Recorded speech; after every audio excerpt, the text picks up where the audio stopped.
अस्सलाम वालेकुम नाजरीन, आप देख रहे हैं INN चैनल। मैं हूं शेख अहमद अली। इस न्यूज़ बुलेटिन में आइए नजर डालते हैं दिन भर की बड़ी खबरों पर। चीफ मिनिस्टर के चंद्रशेखर राव ने कहा कि मरकज की बीजेपी हुकूमत यकसा सिविल कोड के नाम से फिर एक मरतबा मुल्क की अवाम को तकसीम करने की कोशिश कर रही है। उन्होंने वाज़ेह तौर पर ऐलान किया कि उनकी पार्टी यकसा सिविल कोड की मुखालिफत करेगी। आज all India Muslim personal law board के एक वफद ने प्रगति भवन में चीफ मिनिस्टर चंद्रशेखर राव से मुलाकात करते हुए यकसा सिविल कोड की मुखालिफत करने की दरख्वास्त की। इस मौके पर बोर्ड के जिम्मेदारों ने यकसा सिविल कोड के मुज़िर असरात से भी वाकिफ करवाया और बताया कि हिंदुस्तान जो मुख्तलिफ मज़ाहिब और कल्चर रखता है, इस मुल्क में तमाम मज़ाहिब के लिए यकसा सिविल कोड नाफिज करना मुमकिन नहीं है। बोर्ड के जिम्मेदारों का मौक़िफ़ जानने के बाद चीफ मिनिस्टर ने कहा कि मरकज़ की बीजेपी हुकूमत तरक्की को नज़रअंदाज करते हुए अब तक इस तरह के कई मुतनाज़िया क़वानीन लाने की कोशिश की जिससे मुल्क के अवाम में तफरका पैदा होने का खदशा है। उन्होंने कहा कि यह मुल्क मुख्तलिफ ज़ातों, मज़ाहिब, कल्चर और रिवायात पर मुश्तमिल है। मुल्क की कसरत में वहदत दुनिया भर के लिए मिसाल है। चीफ मिनिस्टर ने कहा कि हिंदुस्तान के अवाम के इत्तेहाद को तक़सीम करने मरकज़ी हुकूमत की जानिब से लिए जाने वाले फैसलों की हम बिला खौफ मुखालिफत करेंगे। उसी के एक हिस्से के तौर पर BRS पार्टी के कौमी सदर और चीफ मिनिस्टर चंद्रशेखर राव ने यूनिफॉर्म सिविल कोड की मुखालिफत करने का ऐलान किया।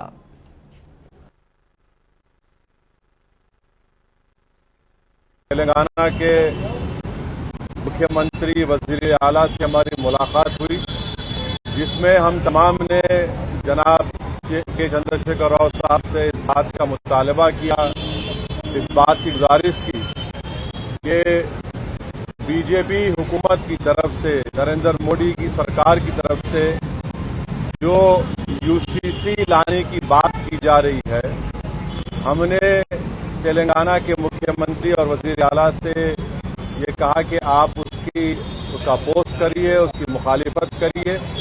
हमने चीफ मिनिस्टर को इस बात का याद दिलाया कि पिछले 10 साल से तेलंगाना स्टेट में उनकी सरकार है। स्टेट में पीस बहुत स्ट्रांग हुआ है, अमन मजबूत हुआ है। हमने चीफ मिनिस्टर को और BRS के प्रेसिडेंट को ये भी बात याद दिलाई है कि पूरे मुल्क में अगर किसी असेंबली में CAA NPR NRC के खिलाफ एक रेजोल्यूशन पास हुआ था, वो तेलंगाना के असेंबली में सबसे पहले हुआ था। और हमने चीफ मिनिस्टर को अपने रिप्रेजेंटेशन में ये बात दिलाई कि जब CAA का रेजोल्यूशन तेलंगाना में असेंबली में पास हो रहा था, तो उस वक्त BRS की हुकूमत ने, सरकार ने उस रेजोल्यूशन में प्लुरलिज्म और सेकुलरिज्म की बात की। तो हमने चीफ मिनिस्टर को ये बावर किया, इम्प्रेस किया कि UCC हमारे देश के प्लुरलिज्म के लिए एक अच्छी बात नहीं है, सेकुलरिज्म के लिए अच्छी बात नहीं है। हमने चीफ मिनिस्टर से all India Muslim personal law board ने जो लॉ कमीशन को, जो all India Muslim personal law board ने एक नोट दिया है जो 74 पेजेस पर मुश्तमिल है, उसके इम्पोर्टेंट पॉइंट्स हमारे प्रेसिडेंट मौलाना खालिद सैफुल्लाह रहमानी साहब उनको बताए हैं कि कैसे बीजेपी UCC के नाम पर इस मुल्क के प्लुरलिज्म और सेकुलरिज्म को कमजोर करना चाहती है। हमने BRS के प्रेसिडेंट, वो तेलंगाना के चीफ मिनिस्टर को भी बताया कि सिर्फ ये मुस्लिम माइनॉरिटी का मसला नहीं, ये क्रिश्चियंस का भी मसला है। ये मसला ट्राइबल से भी जुड़ा हुआ है और सिर्फ नॉर्थ ईस्ट के ट्राइबल नहीं है, तेलंगाना में ट्राइबल है, मध्य प्रदेश में ट्राइबल है, छत्तीसगढ़ में ट्राइबल है, गुजरात में ट्राइबल है, राजस्थान में ट्राइबल है। उनका कल्चर है और उसका तहफ़्फ़ुज़ करना, और ये सिर्फ ट्राइबल नहीं बल्कि हमारे हिंदू भाइयों के लिए भी ये चीज़ अच्छी नहीं होगी, क्योंकि हिंदू अनडिवाइडेड फैमिली के तहत 3000 करोड़ का टैक्स रिबेट हमारे हिंदू भाइयों को मिलता है। 2015 के इनकम टैक्स के फिगर्स हैं। और अगर UCC आएगा तो Hindu succession act, Hindu marriage act, ये तमाम चीजें खत्म हो जाएंगी। तो ये मुल्क के लिए ठीक नहीं है। हमारे मुल्क का प्लुरलिज्म हमारे मुल्क की खूबसूरती है और भारत के प्रधानमंत्री को प्लुरलिज्म से एलर्जी है। वो प्लुरलिज्म वज़ीर आला चंद्रशेखर राव 24 जुलाई को सूर्यापेट जिले का दौरा करेंगे, जहां वो 500 करोड़ रुपए की लागत से तामीर किए गए कलेक्ट्रेट कॉम्प्लेक्स, जिला पुलिस दफ्तर, medical office, veg and non veg market का इफ्तिताह अंजाम देंगे। इस मार्केट और मेडिकल कॉलेज के लिए तामीराती काम मुकम्मल हो चुके हैं, जबकि कलेक्ट्रेट और एसपी के दफ्तर का काम तकमील के करीब है। राजभवन ने कहा है कि गवर्नर डॉक्टर तमिलिसाई सौंदरराजन के पास कोई बिल ज़ेर इल्तवा नहीं है। राजभवन ने कहा कि यह वजाहत की जा रही है कि आज की तारीख में गवर्नर के दफ्तर के पास कोई भी बिल ज़ेर इल्तवा नहीं है। 3 बिल्स को मंजूरी दी गई और 2 बिल्स सदर जमहूरिया के दफ्तर से रुजू कर दिए गए। बकिया बिल्स मुनासिब वजाहत और प्याम के साथ रियासती हुकूमत को वापस भेज दिए गए। राजभवन ने मीडिया से दरखास्त की है कि वो कोई भी खबर इस सिलसिले में जारी करने से पहले राजभवन के दफ्तर से वजाहत तलब कर लें। वज़ीर सेहत हरीश रावत ने जनूबी हिंद की रियासतों से मुसलसिल इम्तियाज़ पर बीजेपी ज़ेर क़यादत मरकज़ी हुकूमत पर शदीद तनकीद करते हुए कहा कि ये शर्म की बात है कि अवाम और BRS की जानिब से मुस्तरद करदा कायदीन को बीजेपी और कांग्रेस जैसी अपोजिशन जमातें कबूल कर रही हैं। ये कहते हुए कि मरकज़ से तेलंगाना को कुछ भी हासिल नहीं हुआ, क्योंकि मरकज़ अपने वादों को पूरा करने और रियासत को फंड्स फराहम करने में नाकाम रहा। वज़ीर मौसूफ ने कहा कि मरकज़ ने तेलंगाना को उसका हक बशमूल काजीपेट में कोच फैक्ट्री के वादे से इनकार करते हुए तेलंगाना के अवाम को धोखा दिया, जबकि रियासत की हुक्मरान जमात BRS दूसरी तरफ अवाम की ख्वाहिशात की तकमील के लिए काम कर रही है। उन्होंने कहा कि अपोजिशन जमातों के सुदूर को तब्दील करने के बावजूद रियासत में BRS की हैट्रिक होगी। हरीश राव ने कहा कि BRS की सुनामी का सामना कांग्रेस और बीजेपी नहीं कर सकते। चीफ मिनिस्टर चंद्रशेखर राव ने अवाम के साथ मुस्तहकम रिश्ते बनाते हुए उनकी फलाह और बहबूद के लिए काम किया। उन्होंने कहा कि कांग्रेस और बीजेपी का हाईकमान दिल्ली में है, जबकि BRS का हाईकमान तेलंगाना के अवाम है। 900 కోట్ల రూపాయల భూమిని మీరు హక్కుదారులు అయిపోతున్నారు. ఇవాళ నుంచి ఓనర్లు కాబోతున్నారు. ఈ భూమి ఇవాళ నుంచి మీరు అనుకుంటున్నారు పట్టాలు వచ్చినాయని. ఈ బండి దొల్లేస్తుంది.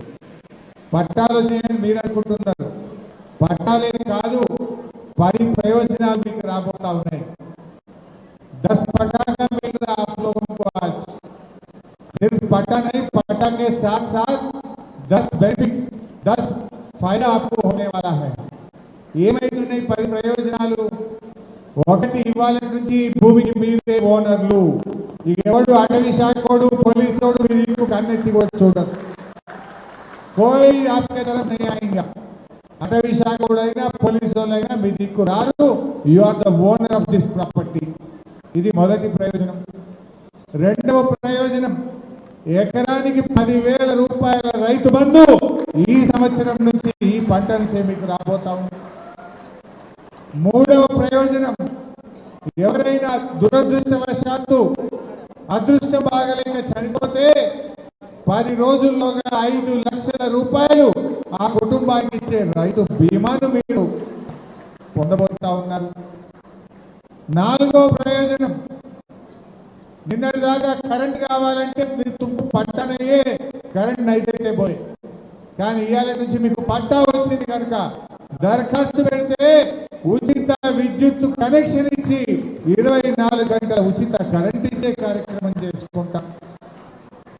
ఐదవ ప్రయోజనం, ఎప్పుడన్నా అదృష్టం బాగలేక అకాల వర్షాలు పడో వడగళ్ళ వాడబడి పంట ఖరాబ్ అయితే నీకు పట్ట లేదు కనుక నీకు 1 రూపాయి వస్తలేదు. పక్క పంట పట్టా భూములకేమో ఎకరానికి 10,000 వస్తున్నాయి, కానీ పంట నష్టం జరిగితే పైసా సాయం జరగకుండా మా గిరిజనులు ఇబ్బంది పడ్డారు. ఇక सदर प्रदेश कांग्रेस कमेटी रेवंत रेड्डी ने कहा कि जरूरत पड़ने पर कांग्रेस सीतक्का को चीफ मिनिस्टर बनाएगी। उन्होंने Telugu association of north America के इजलास में शिरकत की। इस मौके पर तबादला ख्याल के सेशन के दौरान एक एनआरआई ने दिलचस्प सवाल करते हुए पूछा कि दलित या कबायली को चीफ मिनिस्टर बनाया जाएगा, जिस पर रेवंत रेड्डी ने कहा कि कांग्रेस ने चीफ मिनिस्टर के उम्मीदवार का ऐलान इंतखाबात से पहले नहीं किया। जरूरत पड़ने पर पार्टी मौजूदा रुकन असेंबली सीतक्का को चीफ मिनिस्टर बनाएगी। उन्होंने कहा कि वो आवाम के लिए कुछ भी करने तैयार हैं। उन्होंने आइंदा इंतखाबात में एक मौका देने की आवाम से ख्वाहिश की। रेवंत रेड्डी ने कहा कि आइंदा इंतखाबात में पार्टी को बरसर इख्तिदार लाने के लिए जरूरी ताउन किया जाए। उन्होंने कहा कि कांग्रेस रेवंत रेड्डी है और रेवंत रेड्डी ही कांग्रेस है। उन्होंने वाजे किया कि आंध्र प्रदेश में पोलावरम प्रोजेक्ट और अमरावती को आंध्र प्रदेश का दारुल हुकूमत बनाना सिर्फ कांग्रेस पार्टी के जरिए ही मुमकिन है। इन दोनों मामलात में कांग्रेस वाजे पॉलिसी रखती है।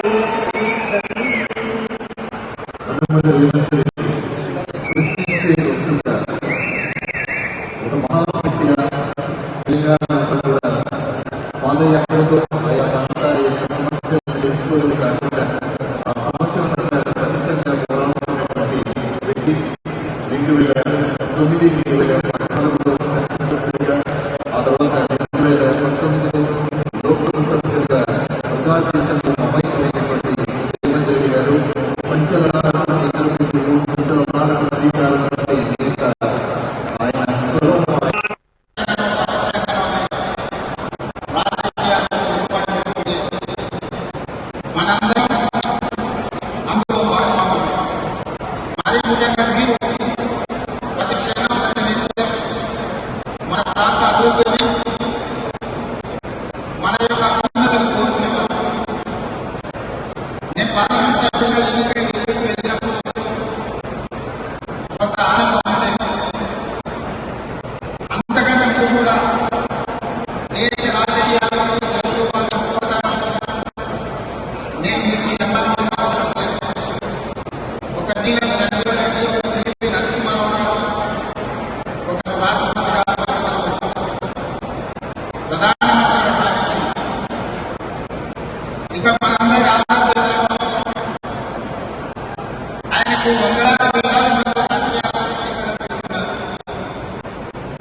దేశ ప్రజలందరికీ పరిచయం చేసి సంక్షేమ రాష్ట్రంగా అభివృద్ధి దేశం వైపు నడిపించడానికి వారు పోషించిన పాత్ర ఢిల్లీలో ప్రతి ఒక్కరికి తెలుసు.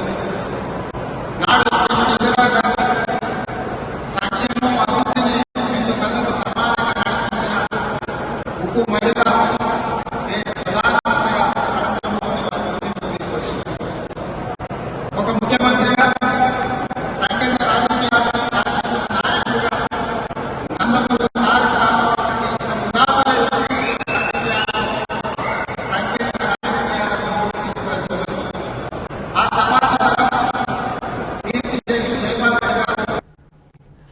खम्मम के साबिक रुकने पार्लियामेंट पोंगुलेटी श्रीनिवास रेड्डी जो हाल ही में कांग्रेस में शामिल हुए हैं, उन्होंने वाजे किया कि उन्होंने आंध्र प्रदेश के चीफ मिनिस्टर जगन मोहन रेड्डी से कभी मुलाकात नहीं की।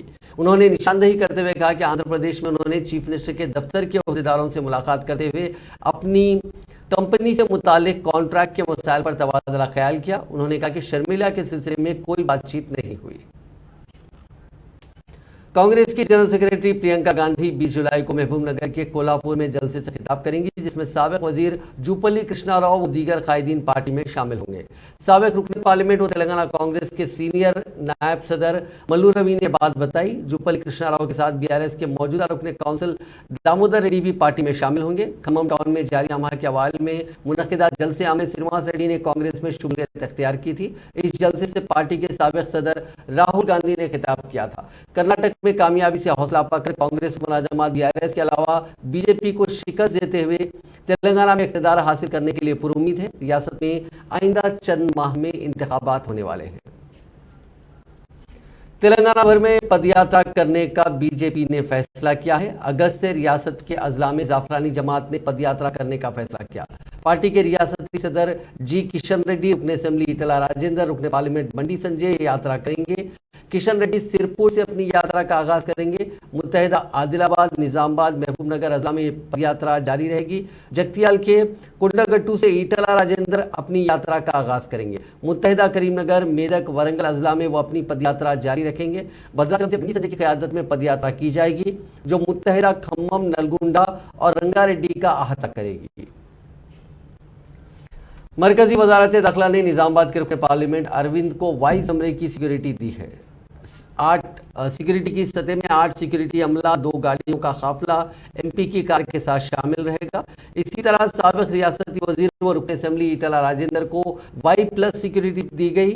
उनमें सिक्योरिटी अमला और 2 कमांडो, 11 अफराद का सिक्योरिटी अमला होगा और 2 कमांडो शामिल होंगे। सिक्योरिटी इक़दामात के तौर पर अरविंद और राजेंद्र को बुलेट प्रूफ गाड़ियां भी दी गई। ये फैसला ईटला राजेंद्र की अहलिया जमुना की जानिब से उनके शोहर की जिंदगी को खतरा होने से मुताल्लिक़ खदशात के इजहार के बाद किया गया। राजेंद्र ने इल्ज़ाम लगाया कि उनके तहफ़्फ़ुज़ के सिलसिले में कई मरतबा दरख्वास्त के बावजूद तेलंगाना हुकूमत से कोई भी रद्द-ए-अमल सामने नहीं आया। आंध्र प्रदेश वुमेन्स कमीशन ने फिल्म अदाकार व जनसेना पार्टी के सदर पवन कल्याण को नोटिस जारी की है, जिन्होंने इल्जाम लगाया था कि आंध्र प्रदेश से 30,000 खवातीन लापता हैं। मरकजी इंटेलिजेंस ने उन्हें इस बात से वाकिफ करवाया है। आंध्र प्रदेश खवातीन कमीशन की सदर नशीन वासी रेड्डी पद्मा ने पीर को यह नोटिस जारी करते हुए उनसे ख्वाहिश की कि वो समाज में खवातीन की सलामती पर खदशा जाहिर करने और तनहा खवातीन की शबिया को घटाने के सिलसिले में वजूहात पेश करें। उन्होंने कहा कि सियासी फायदे के लिए खवातीन में बेचैनी पैदा करने के लिए आया ये बेबुनियाद इल्जामात लगाए गए हैं। उन्होंने कहा कि अंदरून दज़ीन कमीशन को लापता खवातीन की तादाद के बारे में सबूत पेश किया जाए।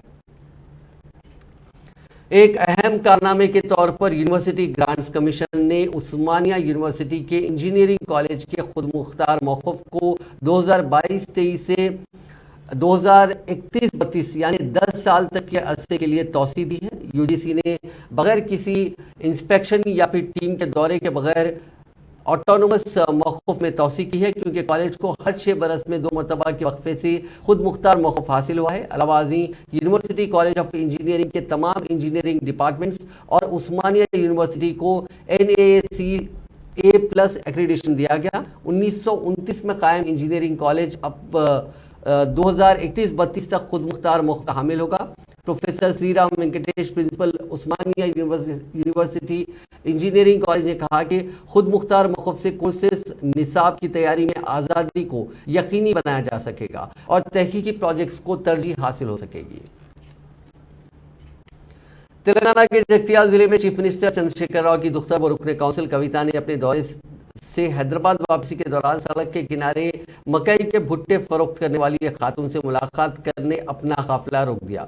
रुकने काउंसिल कविता ने कुमरमा नामी खातून के पास मकई के भुट्टे खरीद कर खाए। इस दौरान कविता ने खातून से चंद्रशेखर हुकूमत की कारकर्दगी से वाकफियत हासिल की। इस मौके पर कुमरमा ने बताया कि चीफ मिनिस्टर KCR उन्हें हर माह वजीफा देते हैं और उन्होंने हुकूमत की जानिब से गरीब खानदानों को दिए जाने वाली स्कीमात की सताइश की। बाद अज़ां कविता ने कुमरमा के साथ सेल्फी भी ली। सड़क से गुजरने वाले अफराद भी इन दोनों की बातचीत को गौर से सुन रहे थे।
हैदराबाद में टमाटर की कीमतें आसमान को छू रही हैं। अप्रैल में 1 किलो माफ कीजिएगा, अप्रैल में 1 किलो टमाटर 10 रुपये में मिल रहे थे, जबकि इसकी कीमत फिलहाल 120 रुपये तक पहुंच गई है। शहर को मुस्तकिल बुनियादों पर 5,000 तक 6,000 क्विंटल टमाटर की ज़रूरत है, जिसमें से 65% तेलंगाना में उगाए जाने वाले फसल जनवरी में मार्केट पहुंचती है। शहर में टमाटर की फसल अनंतपुर, मेदनापल्ली, महाराष्ट्र के शोलापुर, लातूर, कर्नाटका के श्रीनिवासपुरम से लाई जाती है। महकमे ज़राअत के हुक्काम का कहना है कि आइंदा 20 दिन तक ऐसी ही सूरत हाल रहेगी, जिसके बाद 50 रुपये फ़ी किलो टमाटर की दस्तयाबी के इम्कान है। महकमे बागबानी ने फसल की पैदावार की तमाम तफसीलात का मुताला करने और आइंदा साल ऐसे ही हालात को पेश आने से रोकने के लिए एहतियाती तदाबीर इख्तियार करने का फैसला किया है। बासर के ट्रिपल आईटी का एक तालिब इल्म गुज़िश्ता 3 दिनों से कैंपस से लापता हो गया है। पुलिस ने कहा कि पीयूसी साले दुबम का तालिब इल्म नरसमपल्ली मेदक का रहने वाला बनी बाबू आउटपास लेते हुए जुमेरात की सुबह कैंपस से रवाना हुआ, ताहम इतवार की शाम तक वो घर नहीं पहुंचा। उसका मोबाइल भी स्विच ऑफ हो गया है। उसका अता पते के बारे में फिक्रमंद वालिदैन ने पुलिस से इसकी गुमशुदगी की शिकायत की। पुलिस ने कहा कि वो तालिब इल्म के मोबाइल फ़ोन लोकेशन का पता चलाने की कोशिश कर रहे हैं। पुलिस ने हलाकत खैज हथियारों की गैर कानूनी फरोख्त पर 2 अफराद को गिरफ्तार कर लिया। टास्क फोर्स सेंट्रल जोन की टीम ने बोयनपल्ली पुलिस के साथ मिलकर ये गिरफ्तारी की और 4 तेज धार तलवारों, खंजरों और नकली राइफल्स को जब्त किया। एक इत्तला पर पुलिस ने बोयनपल्ली के बापूजी नगर में 2 मुलजिमीन को उस वक्त गिरफ्तार कर लिया जब वो ज़रूरतमंद अफराद को तेज धार तलवार और खंजर को फरोख्त करने की कोशिश कर रहे थे। मुलजिमीन से पूछताछ के बाद पुलिस ने बोयनपल्ली की सुरजीना कॉलोनी में वाक़ गोदाम पर धावा किया और 3 तलवारों, मियान के साथ एक छोटा खंजर और राइफलें जब्त की। गिरफ्तार शुदगान की शिनाख्त जयपुर राजस्थान के मुतवत्तिन 53 साला विनय शर्मा कुलारिया, उसके बेटे 23 साल आकाश कुलारिया के तौर पर की गई, जो सौजन्या कॉलोनी न्यू बोयनपल्ली में मुकीम थे। नाबालिग की इज्तिमाई अस्मत रेजी के मामले में मुलविस 5 अफराद को गिरफ्तार कर लिया गया। इत्तलात के मुताबिक विशाखापट्टनम के बापूजी नगर का सत्याराव नामी शख्स स्कूल में चपरासी के तौर पर काम कर रहा था, जहां पर मुतासिरा तालिब इल्म तालीम हासिल कर रही थी। ये दोनों एक ही अपार्टमेंट के कॉम्प्लेक्स में मुकीम थे, जहां पर सत्याराव ने लड़की से दोस्ती कर ली और उसकी वीडियोस लेते हुए उसकी अस्मत रेजी की। इसके दोस्तों ने भी लड़की की अस्मत रेजी की। गुज़िश्ता 10 दिनों से लड़की के रवैये में तब्दीली पर उसके वालिदैन ने पुलिस से रुजू होकर शिकायत की, जिसके बाद पुलिस ने केस दर्ज करके इस केस को दिशा पुलिस को मुंतकिल कर दिया। किंग जॉर्ज हॉस्पिटल में मुतासिरा का तिब्बी मायना किया गया। बाद 5 मुलजिमीन को गिरफ्तार कर लिया गया। करीमनगर में एक माजूर शख्स के कत्ल की वारदात पेश आई। मकतूल की शिनाख्त 60 साला कुमरिया के तौर पर की गई है, जिसके कत्ल की वारदात कारोपा कल्लापल्ली में पेश आई। उसकी मां मल्लम्मा ने पीर को सुबह देखा कि उसका बेटा कुमरिया मुर्दा हालत में है। जब उसके छोटे बेटे को इस बात का इल्म हुआ तो उसने पुलिस को इस बात की इत्तला दी, जिसके बाद पुलिस वहां पहुंची और ज़ाब्ते की कार्रवाई की। पुलिस ने इस सिलसिले में एक मुकदमा दर्ज करके कत्ल की वजूहात का पता चलाने की कोशिश की। इसी दौरान नीलम इलिया नामी शख्स ने पुलिस स्टेशन में सरेंडर किया। उसका ताल्लुक भी इसी गांव से है। शुबा किया जा रहा है कि अराजी का तनाज़ा कत्ल की अहम वजह है। शहर हैदराबाद के बालानगर पुलिस स्टेशन के हदूद में वाक़ एक अपार्टमेंट में कल शब बड़े पैमाने पर आग लग गई। अपार्टमेंट में आग के शोलों को देखकर परेशान अफराद खौफ के आलम में अपार्टमेंट छोड़ने पर मजबूर हो गए। कल शब तकरीबन 9 बजे इस अपार्टमेंट की 5वीं मंजिल पर आग लगी। इसके साथ ही कसीब धुआं भी नजर आने लगा। मुतसिल मकानात को भी एहतियाती तौर पर खाली करा दिया गया। मकामी अफराद ने इस बात की इत्तला फायर ब्रिगेड के अमले को दी, जिन्होंने वहां पहुंचकर आग पर काबू पाया। इस वाक़े में किसी के झुलसने या फिर किसी की मौत की कोई इत्तला नहीं है।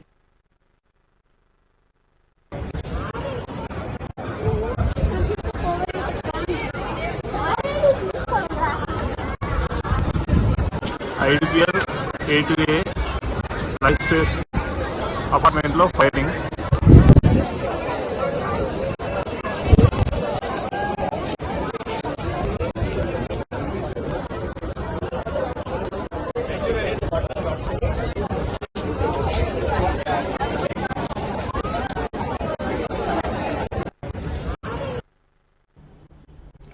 शहर हैदराबाद के फिल्मनगर इलाके में चलती कार में अचानक आग लग गई। ये वाक़या पीर की सुबह पेश आया। ज़राए के मुताबिक 2 अफराद कार में जा रहे थे कि अचानक कार में आग लग गई। ये दोनों अपनी जान बचाने के लिए कार से कूद पड़े। इस वाक़े की इत्तला मिलते ही मकामी अफराद ने पुलिस को इत्तला दी। जिसने फायर ब्रिगेड के अमले को चौकस किया। फायर ब्रिगेड के अमले ने वहां पहुंचकर आग पर काबू पाने तक ये कार जलकर मुकम्मल तौर पर खाकस्तर हो गई थी।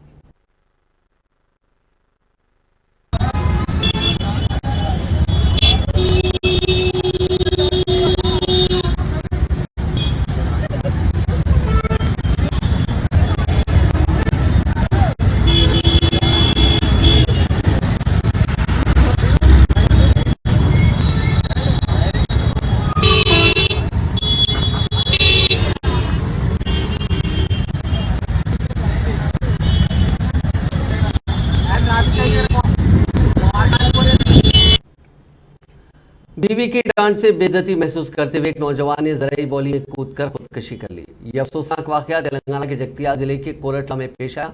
तफसीलात के मुताबिक कोरटला के अलामिया गुट्टा का रहने वाला 25 साल नरेश की शादी 5 साल कबल लक्ष्मी से हुई थी। उन्हें 2 बच्चे भी हैं। इन दोनों के दरमियान अक्सर झगड़े हुआ करते थे। इतवार की रात भी उन दोनों के दरमियान झगड़ा हुआ, जिसमें बीवी ने उसे डांटा था, जिससे दिल बर्दाश्त होकर नरेश ने घर के करीब वाक़ जराई बॉली में कूदकर खुदकुशी कर ली। शहर में एक अफसोसनाक वाकया पेश आया। जगतगिरी गुट्टा पुलिस स्टेशन के हुदूद में एमबीबीएस के एक तालिब इल्म ने खुदकुशी कर ली। पापी रेड्डी नगर के रहने वाला दीक्षित रेड्डी एमबीबीएस की तालीम हासिल कर रहा था। इतवार की रात उसने जिस्म के नाजुक हिस्से यानी प्राइवेट पार्ट को काटकर खुदकुशी कर ली। पड़ोसियों ने दीक्षित रेड्डी को खून में लथपथ पड़ा देखा। फौरन पुलिस को इतला दी गई। मुकदमा दर्ज करके पुलिस ने तफ्तीश शुरू कर दी है और लाश को पोस्टमार्टम के लिए गांधी हॉस्पिटल के मुर्दा खाना मुंतकिल कर दिया। ताहम दीक्षित रेड्डी की खुदकुशी की वजूहात का अभी तक पता नहीं चल सका। మీడియా మిత్రులందరూ నమస్కారం। ఇప్పుడు మా కొడుకైతే అబ్బాయి పేరు దీక్షిత్ రెడ్డి। ఆయన ఇప్పుడు ఎంబీబీఎస్ సెకండ్ ఇయర్ అవుతుండు। మంచి క్యాండిడేట్ ఆయనకు దాదాపు 2 years బ్యాక్ చిన్న డిస్ప్రెషన్ వస్తే అప్పటి నుంచి హాస్పిటల్ చూసి ట్యాబ్లెట్లు వాడుతున్నాడు। ఈ 2 months నుంచి కూడా కొంచెము ఆయన ఎంబీబీఎస్ స్టూడెంట్ కాబట్టి నాకు ఇది వాడితే నిరుస్తుంది ట్యాబ్లెట్ మానేసిండు। దాని డిస్ప్రెషన్కి వెళ్ళిపోయి ఇలా చేసుకుంటా। ఆయన ఇంకా చాలా మంచి టాపర్। వేరే మాకు ఇట్లా ప్రాబ్లం చేస్తుంది, ఇట్లా ఇబ్బంది అవుతుందని ఎప్పుడన్నా చెప్పినా ఫ్యామిలీలో ఎప్పుడు పెద్దగా ఏం చెప్పాలి, ఎంత చిన్న చిన్న జబ్బులు వస్తాయి అంత టాబ్లెట్స్ ఇస్తారు, చూపించుకుంటారు, అంత పెద్దగా ఏం లేదు పెద్ద జబ్బు। అంటే ఈ విధంగా ఇప్పుడు చనిపోయే విషయంలో మరి ఈయన చేసింది వెరైటీగా చేసుకున్నాడు। ఇలాంటి మనం ఇంతకుముందు చేసిండు? ఇంతకుముందు ఎప్పుడు ఇంత చేయలేదు। మామూలుగా చిన్న చిన్న జబ్బులు వస్తే టాబ్లెట్ తీసుకుపోతాడు, టాబ్లెట్ వాడతాడు, హాస్పిటల్కి పోతుండే వస్తుండు। చిన్న చిన్న మామూలు ఇద్దరికి ఇట్లా వస్తే డిస్ప్రెషన్కి పోతే హాస్పిటల్ తీసుకెళ్ళారు, చేయించారు, ట్రీట్మెంట్ చేయించారు। వాళ్ళు 1 year ఇట్లా 2 months అక్కడ పెట్టిన తర్వాత మళ్ళీ బాగా పంపించేశారు। తర్వాత ఇప్పుడు టాబ్లెట్ కూడా కంటిన్యూ వాడుతారు వాళ్ళు। హాస్పిటల్లో కూడా చేంజ్ చేస్తే కూడా అవుట్ అంత ట్రీట్మెంట్ కూడా అయిపోయింది, వాళ్ళు కూడా ఓకే ఉన్నారు, పంపించారు। తర్వాత ఎగ్జామ్ రాసిండు, ఎంబీబీఎస్ సీట్ కూడా వచ్చింది। తర్వాత గాంధీ సెకండ్ చిన్నప్పుడు ఇప్పుడు మామూలుగా చదువుతూ యాక్టివ్ ఎంబీబీఎస్ వచ్చిన కోచింగ్ నుంచి బాగా చాలా యాక్టివ్ అయ్యిండు। తర్వాత ఆయన సడన్గా ఇప్పుడు ఇంటర్మీడియట్ ఏమైందంటే కొంచెం ఆయనకు ప్రాబ్లమ్స్ వచ్చేది, ఇదే ప్రాబ్లం స్పెషల్ ప్రాబ్లం వచ్చి ఎక్కువ చదవడం వల్ల కూడా మత స్థిమితం లేకుండా ఇది చేసుకున్నాను సార్। మీడియా మిత్రులందరూ खम्मम शहर में जिम से वापस एक नौजवान की दिल का दौरा पड़ने से मौत हो गई। उस नौजवान की शिनाख्त 31 साल श्रीधर के तौर पर की गई। बालापेटा का से ताल्लुक रखने वाले श्रीधर वर्जिश करने के बाद घर वापस आए, जिसके फौरी बाद उनकी सेहत खराब हो गई। उन्हें इलाज के लिए उनके अरकान खानदानी अस्पताल मुंतकिल किया, जहां कुछ देर बाद उनकी मौत हो गई। उनके वालिद राधा किशोर कांग्रेस के साबिक लीडर और खम्मम एग्रीकल्चर मार्केट कमेटी के चेयरमैन थे। कम उम्री में ही श्रीधर की मौत पर मकामी अफराद ने अफसोस का इजहार किया।